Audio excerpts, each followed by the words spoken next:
Hey there! If you want to watch this and future videos, please support us by subscribing, liking and commenting. It really helps us out, and you won't miss any of the secrets we uncover here on Secrets of the Ancients.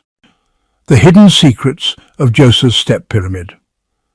Most people know that the pyramids were built as grand tombs for the pharaohs, designed to help them transition smoothly into the afterlife. For example, the Great Pyramid of Giza was built for Pharaoh Khufu. But what many don't know is that this whole pyramid building trend actually started with the Step Pyramid of Djoser around 4,700 years ago. This massive structure was built for Pharaoh Djoser, who ruled during Egypt's third dynasty. It stands 7 levels high and reaches about 200 feet tall. While we see it today as a major architectural achievement, the ancient Egyptians viewed it more like a huge experiment, a trial run to perfect their building skills before moving on to more ambitious pyramid designs. Now, reaching for new heights is exciting, but the real mystery lies underground, in a maze beneath the pyramid. There's a tunnel system that stretches over 3.5 miles. Some researchers think these tunnels were part of an advanced water system that could completely change our understanding of how the pyramid was built. Let's talk about the massive complex at Saqqara. Around the pyramid is something known as the dry moat, a continuous trench about 164 feet wide and roughly 2 meters deep that forms a rectangular shape around the pyramid. On average, it's about 65 feet deep. If you added up all the soil and rock that had to be removed to dig it, it would be about 10 times the volume of the pyramid itself. For a long time, people assumed this trench was just a huge quarry, where they got the stone and clay to build the pyramid. That seems logical, but on closer inspection, it doesn't really add up. The trench is too narrow and deep to be a practical quarry. Its layout doesn't match anything we know about how the ancient Egyptians planned quarries. Plus, some parts of the trench are covered with stone ceilings, making it nearly impossible to use for mining. One theory is that the dry moat had a spiritual purpose. Maybe it was a sacred space where spirits gathered to serve the dead king in the afterlife. There are even niches in the trench walls that support this idea, but most experts believe this spiritual function came much later, long after Djoser's time. So what was the trench really for? In 2020, one researcher suggested something intriguing. Maybe it was designed to collect and manage water, especially during heavy rainfall. That makes sense when you consider that the trench sits in an area that could easily be flooded by runoff from nearby hills. This could also explain why the trench wasn't used for burials until much later, when the climate had become drier and less flood-prone. Here's where things get more interesting. The trench seems to be part of a much larger and more complex hydraulic system within Djoser's pyramid complex. It includes several carefully carved stone chambers connected by tunnels. It's possible these chambers were used to treat or filter water, allowing it to flow from one chamber to another and become cleaner along the way. And now this connects to the pyramid itself. The complex has a network of underground shafts. Some researchers believe the water from the trench may have powered a hydraulic lift system. Imagine for a moment a giant water-powered elevator lifting those heavy stones needed for pyramid construction. Kind of like a volcano. But instead of lava, it used water. Here's how it might have worked. In the center of the pyramid site, there could have been a deep pit with a giant wooden platform floating inside it. To raise a stone, workers would fill the pit with water. As the water rose, the platform would float up, lifting the stone. Once it reached the right height, workers would drag the stone off the platform and onto the pyramid. Afterward, they'd drain the water and lower the platform to get ready for the next stone. If the system really existed, it would have completely changed how pyramids were built. It would have made the process faster and far more efficient, with less manpower required. In other words, the ancient Egyptians might have been thinking smart, not just working hard.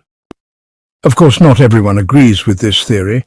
Some experts argue the area around the Step Pyramid couldn't have collected enough rainwater to support such an advanced hydraulic system. One idea is that there used to be a nearby lake that filled up during rainstorms and provided the water, but no ancient Egyptian texts mention any such lake. So this may just be a what if. And then there's the question of effort. While a water-powered lift sounds clever, some researchers argue that building the system itself might have taken more work than just hauling stones the old-fashioned way. And let's not forget, Djoser's pyramid is small compared to the ones that came later. The average stone used in it weighed around 660 pounds, not even close to the 2.5-ton blocks used in later pyramids. So if we throw out the water lift theory entirely, we still need to explain how this pyramid was built. To do that, we need to go back to the original design. Originally, Djoser's tomb was meant to be a simple mastaba, a flat-roofed rectangular building with sloped sides. This style was common before pyramids, but after building the initial structure, they decided to expand it by adding layers on top. They kept adding more until it reached 6 steps, each smaller than the one below it. Most likely they did this using ramps, not some advanced water-powered lift. There's still so much we don't know about the Step Pyramid of Djoser. More research is definitely needed to figure out how this system worked, if it even existed. But the idea of using water to help build the pyramid gives us a whole new perspective on ancient Egyptian engineering. It's a powerful reminder of just how smart and resourceful those builders really were, using the land and natural forces to create one of history's most iconic structures. A few years ago, a chilling discovery was made in Egypt. 16 human right hands were found buried in 4 strange pits. At first they didn't even look human because they were abnormally large, but they were all right hands, no left hands anywhere. It turns out they may have been part of an ancient dark ritual. Old Egyptian art and stories talk about ceremonies where warriors would cut off the right hands of their enemies to prove their victory, and then get gold in return. Egyptians believed in the afterlife, so cutting off someone's hand was like taking away their power forever. It was symbolic and meant total defeat. These hands likely belonged to enemies of the Egyptians, probably the Hyksos, who lived in what used to be Canaan. Egypt has always been the site of discoveries that rewrite history. Once, a massive scroll made from papyrus was found in a chamber south of the Djoser pyramid. If you unrolled it, it'd be taller than the smallest skyscraper in the world. Yes, the real one in Wichita Falls, Texas. Long before smartphones and notepads, ancient Egyptians wrote on papyrus like this. Around 2,000 years ago, they wrote what's basically an ancient book detailing their burial customs and beliefs about the afterlife. It's one of the most important ancient texts ever discovered, and copies are still sold in bookstores today. This scroll was found in a tomb near Djoser's pyramid. And yes, Djoser's is the oldest pyramid in Egypt, not the ones at Giza like most people think. Recently, archaeologists found one of the oldest and most intact mummies in Egypt. The man had been laid to rest in a deep shaft, wrapped in gold-covered linen. He had signs of wealth and power, including a golden headband and a chest ornament. He had even been mummified wearing a special shirt reserved for elite Egyptians. What made the discovery even more impressive was that his tomb was still sealed with mortar, just as it had been 4,300 years ago. Back in 2008, another forgotten pyramid was discovered. It had crumbled over 4,000 years, and all that was left was its base. But in ancient times, it was a major site. Around it, the Egyptians held rituals involving mummified bulls, which they saw as sacred animals connected to the god of Memphis. These Apis bulls had to be pure black with a white mark between their horns, very specific traits. After they died, they were mummified and buried in underground galleries. This lost pyramid was first found in the 1800s by a German archaeologist, who called it the Headless Pyramid. Over time, the desert sands buried it again, until its base was rediscovered after digging through 25 feet of sand. In another dig, archaeologists uncovered a cemetery in Egypt that may contain over 1 million mummified bodies. They've unearthed around 1,700 so far. Unlike the fancy pharaoh mummies, these were everyday people, buried about 1,500 years ago during the Roman and Byzantine periods. The site is called the Water Buffalo Way, just in case you want to visit someday. The ancient Egyptians also had a thing for animals. They mummified baboons, jackals, cats and more, each tied to different gods. Baboons were especially sacred, believed to be connected to the god of wisdom, Thoth. But the poor baboons lived miserable lives in captivity, kept out of the sunlight and poorly fed. Many of them were sick and lacking vitamin D. Maybe Thoth wasn't too pleased with that. Then there were mummies with gold tongues. Egyptians believed these golden tongues would let the dead speak in the afterlife. Some were buried with jewellery, pottery and golden lotus-shaped charms.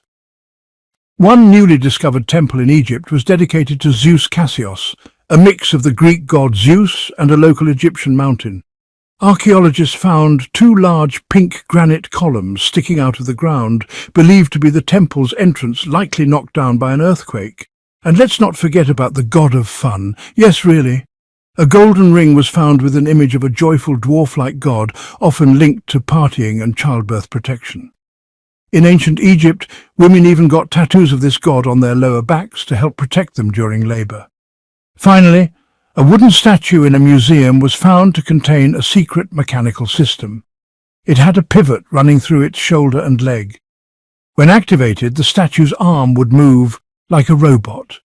Ancient Egyptians may not have built real robots, but they clearly had the imagination and engineering skills to come close. So the next time you see the pyramids, remember, they're not just massive tombs, they're monuments.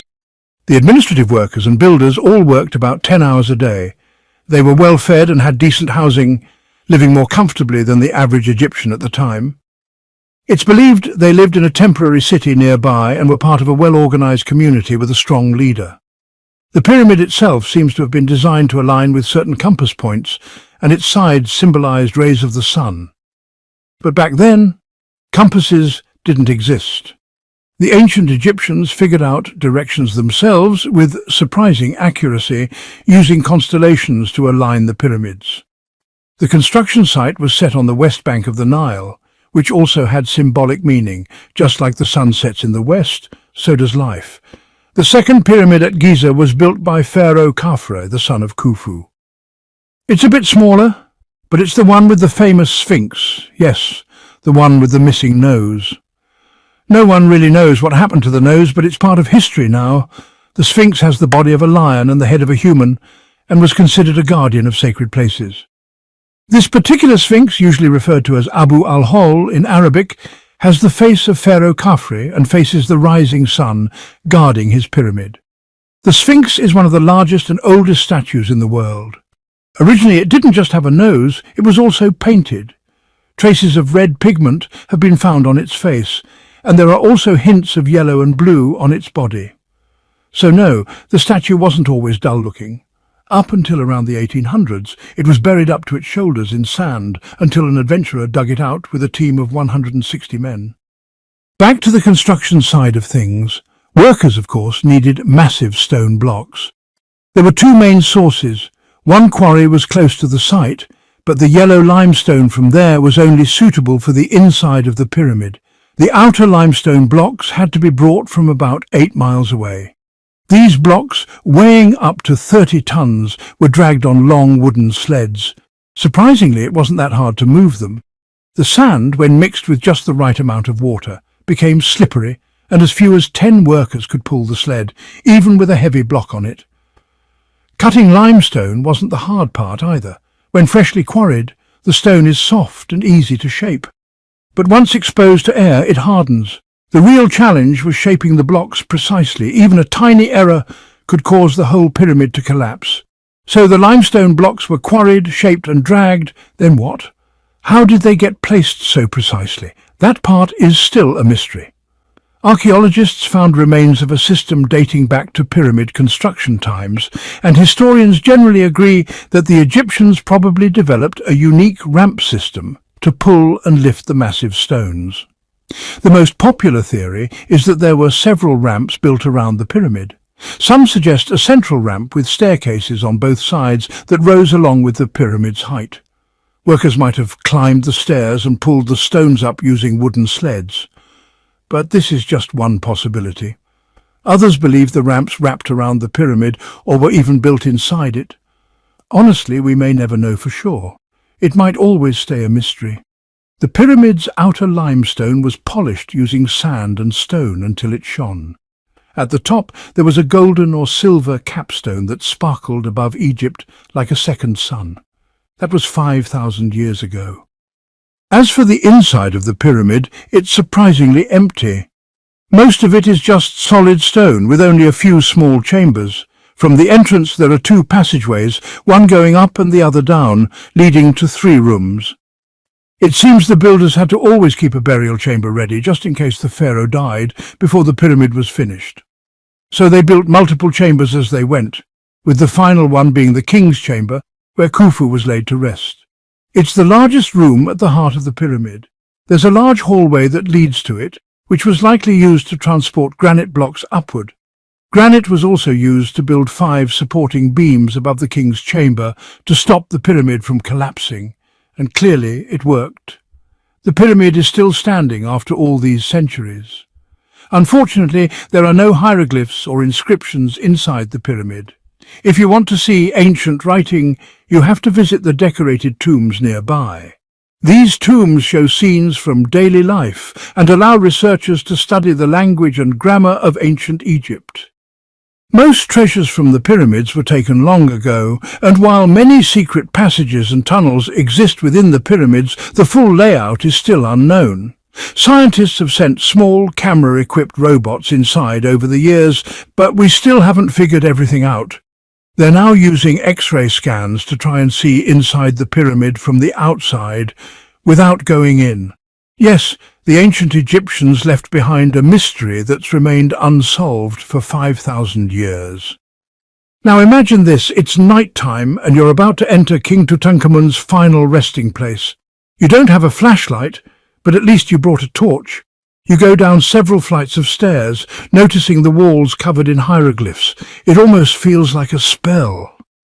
One of the inscriptions says anyone who takes something from this place will be cursed for life. Even if you don't believe in curses, it creeps you out. You find a massive stone door. It might be a trap. You manage to open it, but it's just an empty room. You check your map. It looks like you're going the right way. After what feels like hours, you realize you might be lost in a maze. You try retracing your steps, but you can't find the way out. You think to yourself, I've fallen into the pharaoh's trap. And worse, you forgot to pack lunch. We've all seen the Hollywood movies. The hero explores ancient ruins, dodging deadly traps. Poisonous scorpions, snakes, sliding doors, and giant boulders crashing down. But were those traps real? Sorry to disappoint, but that's mostly fantasy. Those high-tech traps were far too advanced for ancient civilizations. That doesn't mean there weren't any traps at all, just not like the ones in the movies. Some basic traps did exist, and ancient civilizations like the Egyptians and Mayans did try to protect tombs, but not with booby-trapped rolling boulders. Finally, I just want to thank you all for listening and joining us on this journey. If you enjoyed exploring these secrets of the ancients, please consider following us for more fascinating stories. Don't forget to subscribe, like, and leave a comment.